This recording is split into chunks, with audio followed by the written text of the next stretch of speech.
বন্ধুরা, পাপিয়ার পাকশালাতে আপনাদের সবাইকে স্বাগত। আজকে আমি মোচার একটা নতুন রেসিপি আপনাদের সামনে নিয়ে এসেছি। এবার মোচাটাকে আমি ছাড়াবো। বন্ধুরা, মোচার ভেতরে এই পোর্শনটাকে প্রথমে খুলে নিয়েছি। খুলে নিয়ে এবারে এর ভেতরে যে ডাঁটি আছে আর একটা আঁশের মতন আছে সেটাকে আগে আমাকে ফেলে দিতে হবে। না হলে এগুলো রান্না করার সময় যদি থাকে তাহলে এগুলো মুখে লাগবে, শক্ত মতো এগুলো সেদ্ধ হয় না। সেই জন্য এগুলো প্রত্যেকটা আমাকে ফেলে ফেলে দিতে হবে, দিয়ে তারপর আমি রান্নার কিছু করতে পারবো।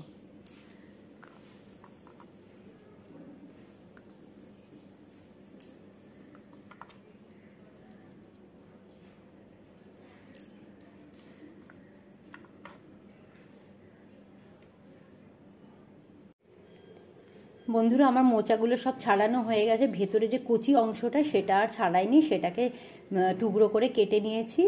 এবার মোচাগুলোকে আর কুচি কুচি করে কাটার কোনো ঝামেলা রাখলাম না। এগুলোকে আমি একসঙ্গে কুকারের মধ্যে সেদ্ধ করতে দেবো নুন আর হলুদ দিয়ে, যাতে কালো রঙটা না আসে। সেই জন্যে দুটো সিটি পড়লে পরে আমি গ্যাসটা অফ করে দেবো।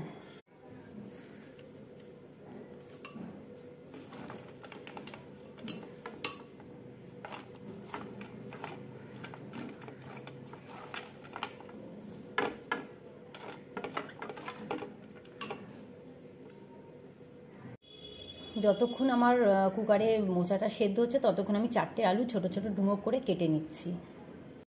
আমার আলু টুকরোগুলো কাটা হয়ে গেছে। এবার এগুলো জলে দিয়ে ভালো করে ধুয়ে নিতে হবে। এক মুঠো কাঁচা ছোলা আমি ভিজিয়ে দিয়েছিলাম 6 ঘন্টা আগে, সেটা এখন মোচার সঙ্গে একসঙ্গে সেদ্ধ করতে দিয়ে দিলাম। একটা স্ট্রেনারের মধ্যে আমি মোচা আর ছোলাটাকে ঢেলে দিলাম। ঠান্ডা একটু জল এখন দিয়ে দেবো। ঠান্ডা হয়ে গেলে পরে মোচা থেকে ছোলাগুলোকে একটু হাত দিয়ে আলাদা করে নেব। বন্ধুরা, মোচা থেকে ছোলাটাকে আলাদা করা যাবে খুব সহজে। একটু ঝাড়া দিলেই মোচাগুলো আলাদা হয়ে যাবে। তখন মোচাগুলোকে আমি মিক্সারেতে পেস্ট করে নেব। বেশিক্ষণ টাইমও লাগবে না, ঝটপট আমার মোচার তরকারি তৈরি হয়ে যাবে।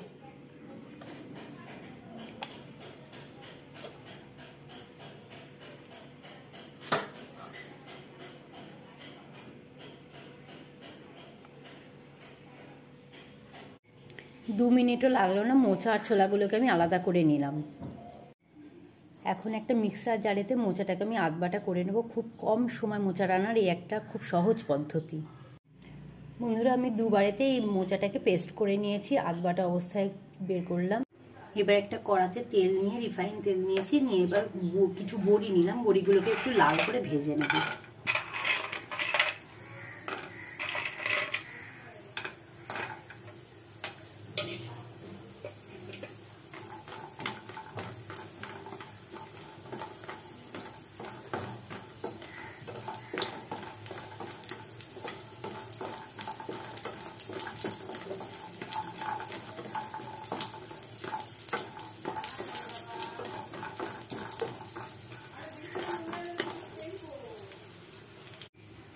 বড়িগুলো আমার হয়ে গেছে লাল লাল ভাজা। এবার এইগুলোকে আমি একটা পাত্রের মধ্যে তুলে নিলাম।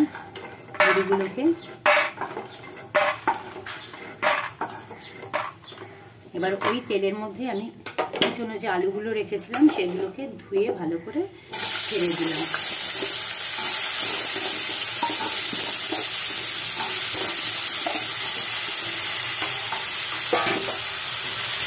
এবার এর মধ্যে একটু নুন আর হলুদ দিয়ে দেবো,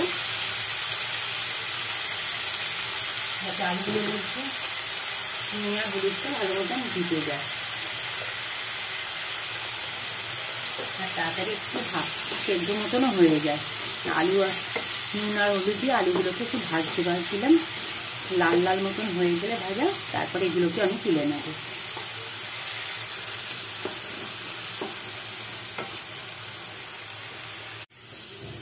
আমার আলুগুলো হালকা লালচে মতন হয়ে গেছে ভাজা। এবার এগুলোকে আমি সব তুলে দেবো একটা বাটির মধ্যে।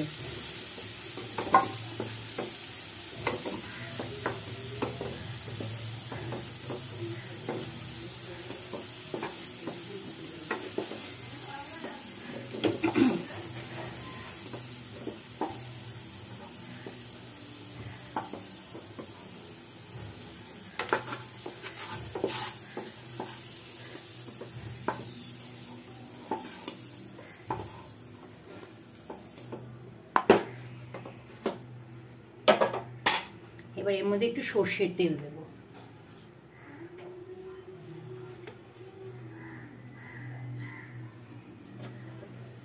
গ্যাসের ফ্লেমটা একটু হাই করে দিলাম, হাই করে দিয়ে এবার এর মধ্যে আমি তেজপাতা দিয়ে দিলাম আর একটু গোটা জিরে ফোড়ন দিয়ে দেবো।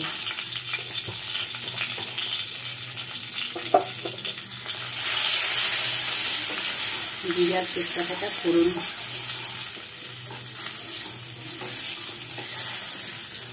হয়ে গেছে। এবার এর মধ্যে আমি হয়ে গেছে, এবার এর মধ্যে হাফ চা চামচ ধনে গুঁড়ো, হাফ চা চামচ জিরে গুঁড়ো, আদা বাটা, লঙ্কা বাটা, হাফ চা চামচ হলুদ গুঁড়ো দিলাম আর একটু নুন দিলাম।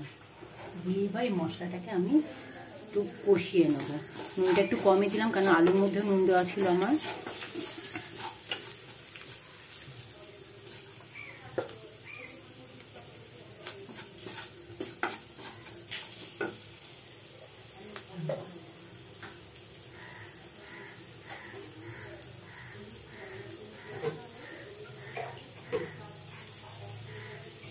একটু জল দিয়ে দিলাম, মশলাটাকে ভালো মতো কষানো যায়।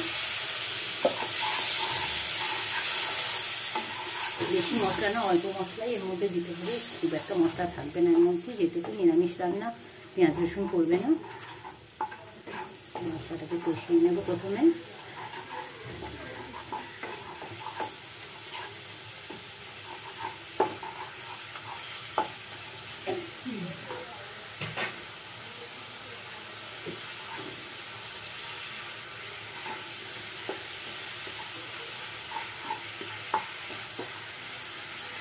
মশলাটা আমার হয়ে গেছে, এবার এর মধ্যে আলুগুলোকে আমি ধরে দিলাম, যে আলুগুলো ভেজে রেখেছিলাম আলুগুলোকে আমি দিয়ে দিলাম। আর এর মধ্যে এখন আমি ছোলা আর যে ছোলাগুলো সেদ্ধ করে রেখেছিলাম সেই ছোলাগুলো দিয়ে দিলাম।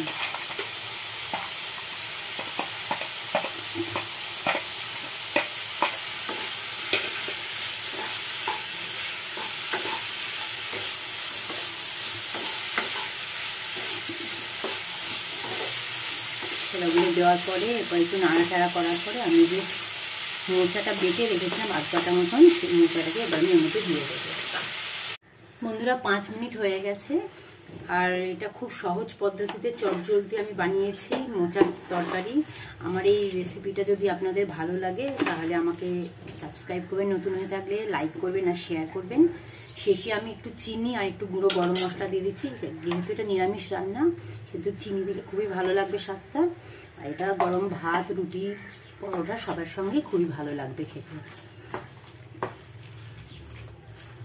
নেড়ে আমি এটাকে ঢাকা দিয়ে দেবো। গ্যাসের ফ্লেমটা বন্ধ করে দিলাম। চটজলদি মোচার ঘন্ট একদম রেডি, গরম গরম ভাতের সঙ্গে, পরোটার সঙ্গে বা রুটির